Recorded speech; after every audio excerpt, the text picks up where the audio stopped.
How to use NFC on OnePlus.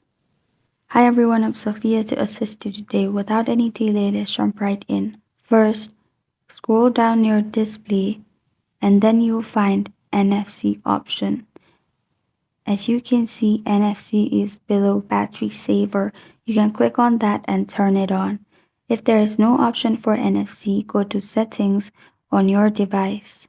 Then click on the search button located on top right corner of your screen and then search NFC.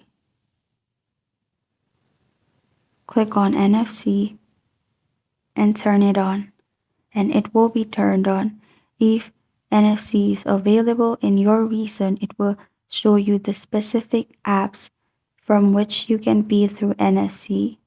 It can allow data exchange when the phone touches an NFC device. And that's how you use NFC on OnePlus. Thank you for joining me today. If this video helps you out, please leave a like and subscribe for more. Got a question or want to suggest a topic? Comment below. I am Sophia signing off.